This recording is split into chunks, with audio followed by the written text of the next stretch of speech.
What's up, guys? Jim from NEPA Pizza Review. Totally unique pizza. We don't find this here in NEPA.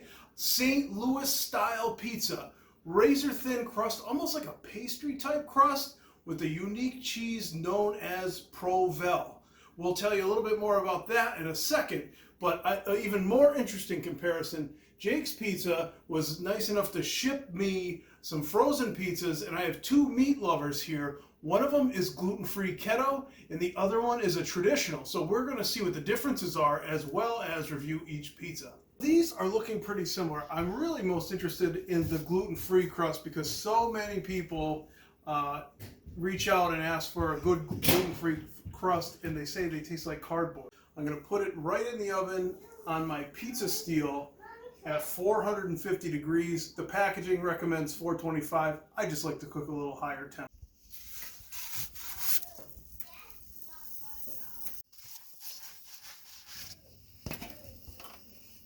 Okay, 15 minutes in. I just flipped the broiler on because it appears the gluten-free needs a little more heat on the top, but the regular crust is good to go. Okay, they both just came out of the oven, and you can see some pretty distinct differences between the two. Here is the regular crust, and here is the gluten-free crust. There's a noticeable difference in smell between the two for sure, and this one has a little bit more of an earthy, maybe grain type smell, and this one, doesn't have as much of a smell at all. But they're both looking really, really good, super crunchy looking, and the meat on top, a little bit different composition of the meats. One looks like bacon, one has ham. A little bit of differences there, but overall we're looking at two meat lovers. We're really looking to compare the crust. When cutting the St. Louis or the Chicago tavern style pizza, we don't cut them in triangles. I'm not sure what the story is behind them, but we cut them into squares. So I think it's about 3 cuts that way, 2 cuts that way, and there you have it. Let's take a look at the underside. It's very light. No, you're not going to find any flop at all. So cooking was definitely not an issue. It doesn't get any easier than throw it in the oven on the stone and go from there. I guess you can put it in a pan or right on the rack too, I would think. But the stone for me is where it's at. So Provel cheese is a combination of provolone, cheddar, and Swiss cheese. So it's a very unique cheese with some tang to it. Very, very hard to get here in Northeast PA. I know of only one pizza shop that uses it on a special pizza once in a while, but very, very hard to get here. Very unique. I've experimented with it. You could just smell the cheese. It's just different. And it kind of melts like an American, I guess you would say, in a way, on how it oozes. Like that. It's very much a processed cheese. And very tasty. But St. Louis style pizza is every bit a bar pie. This is going to be the traditional. We'll get a baseline on the traditional.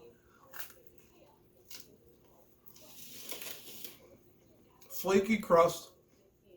The first thing you get is that tang of the cheese. Nice melt to it. Very creamy. There's really nothing like it. When American melts and burns, it tends to get a little dry. This still is like flowing. It's awesome. It's so tasty. Now, I've also tried to mix provolone, Swiss, and cheddar together, and you don't get the same result as getting the real thing. To get it off Gold Belly, a 5-pound loaf of Provel cheese, I think it's like $80 or something like that.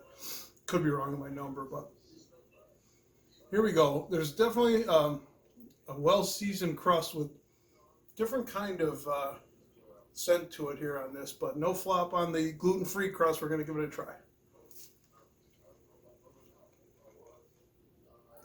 Definitely a little different in the texture. It's not quite as crunchy.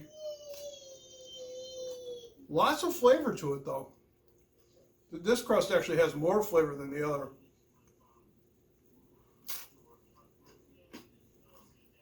It eats relatively similar This one's not as flaky and has more flavor. It's definitely more interesting. Some garlic perhaps in there. Different. Maybe some cauliflower vibes. I'm not sure. I didn't read the ingredients on the label. I probably should have. But I would deem these two pizzas equal, right? So they put some extra seasoning and flavoring in this crust to make it a little more interesting for those of you with celiac or any other related aversions to gluten. So this would be an excellent, excellent option for those of you looking for a tasty gluten-free pizza. And it even looks good too, right? And then of course, the classic original crust is excellent as well. So who would have thought a frozen pizza could be so tasty and unique, and you can get an experience like that? I haven't had pizza in St. Louis. I guess I have to take their word that this is authentic. I've made St. Louis style pizza myself based on some recipes I've found. And this is right up there. It tastes homemade. So Jake's, I'll drop the link below if you'd like to order any. Jake's Pizza, St. Louis Pizza, drop the link below. Check them out. Go follow them on Facebook. I'll put all those links out there for you.